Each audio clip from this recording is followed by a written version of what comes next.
Oh. Okay. Should we start with Matt down there? All right. Must be really pleased. Must be really pleased with the team's resilience, particularly after going 2 down and winning a point late on. Yes, I was really pleased with the team from the first minute to the last. I thought the way that the players stuck at a game plan and tried to make it work and to cause at least Man City a few more problems in terms of creating goal chances than they are sometimes used to doing. But it wasn't just a question of resilience, it was a question of spirit as well and determination, because if we'd have wanted excuses for a defeat today, we had loads and loads on this. It's all very well saying you've got 7 players injured, but when 5 of them are your regular players in the attacking positions, you've got even more reason, I think, to say well done today, boys. You know, people playing in that game there, no Premier League experience at all, a bench of academy players, no real seniors to put on to help us out apart from the 11 who started the game. Excellent work from the players today. I can't praise them enough. I thought they were excellent. And those young players that came on seemed to make a difference at the end as well. We're pleased with how they did. Yep. Very pleased with them. I mean, David Ozo came on reasonably early. I thought he was excellent. And the ones that came on at the end, in particular, Franca, he had a very good cameo. I've been expecting that. I know that I've said to him on many occasions, when you get your chance, I'm sure you'll be okay. But of course, it's a little bit easier coming on sometime in games.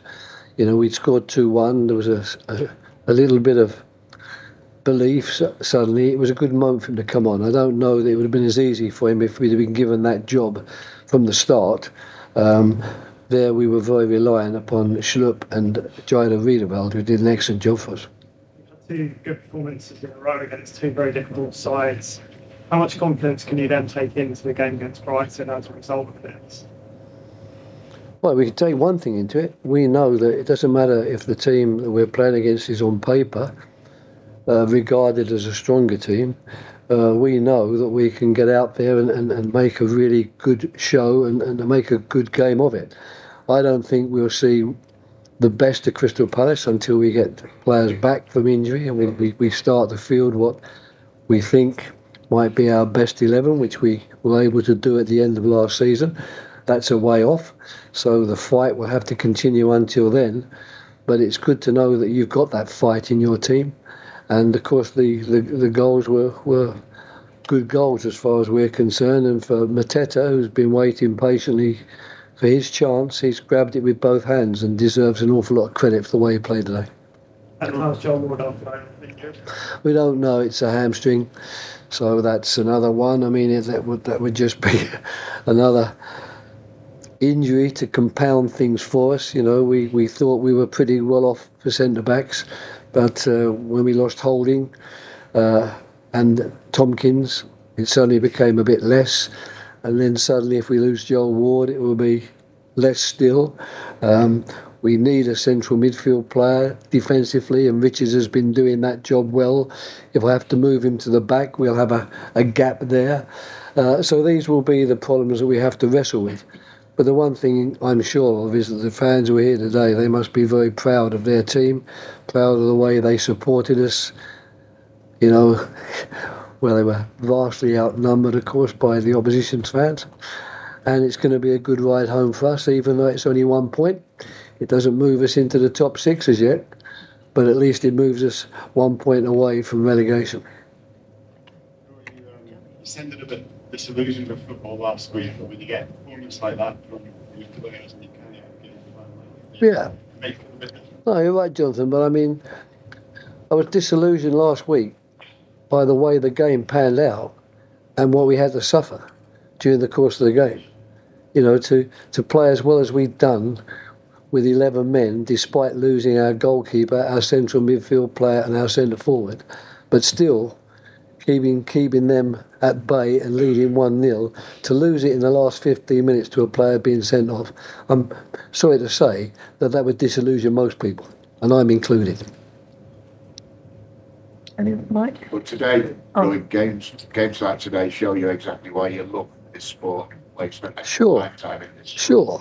I mean, one of the guys on TV said, I mean, you know, you seem happy now, but I said the times are countless during a 46-year career where after a game where things have really gone against, you know, you don't feel very good and you don't feel very cheerful. But I don't actually regret what I said last week. I regret, I suppose, to some extent, that people are making suggestions that I've had enough of football, because that isn't the case, of course. But I don't regret what I said last week. You know, I weighed my words. Yeah, I'm not suggesting. No. It's moments like this. But Yeah. Well, I'd like to think that I can keep it in some sort of perspective. I mean, last week I was by no means suicidal. This week I'm by no means, you know, raving about the team, football, and how wonderful it is. I think I've still got a relative perspective on it. But I suppose there are going to be moments when I will waver between the two emotions. The emotions today are a lot better. Right. We just see the sort of that game plan. You obviously they would have a lot of the ball. Was it a case of patience and waiting to get your attacking players on the ball? Yeah, of course. I mean, to be honest, we changed our system today, obviously with respect to Man City, because we know the spaces they're looking for and how good they are at getting in there. So, but not purely that. We did it to get our 11 senior players on the field and find a way of getting them in there. So if I'd have decided to go with a back four, I'd have had to leave Ward or Klein out of the team. And I didn't want to do that. I wanted to find a way of getting those guys on there. I wanted Sloop to be on the field of play. And then we had to find a way of, when Hughes went down overnight sick, he was due to play. It was going to be Hughes and Richards. They were going to be the two central midfield players. He goes down sick overnight. Will Hughes, he was very good last week too. We had to find, well, who's going to play there? Well, our alternatives were Ozo, who's not played Premiership 4, Ahamada, who's not really played for us more than a couple of times, or Jairo Riedewald, who hasn't played a game since Manchester United. The same as Dean Henderson. Hasn't played a game since Manchester United in the League Cup, not the league, in the League Cup. I can't remember what that was. So, you know, we had to find a way of, right, if we get the players that we think are the right guys, some experience, know what we're trying to do on the field, we might give ourselves a chance. And that's exactly what happened. Okay. Thank you very much, everyone. Okay. Yes, thank you. Very short.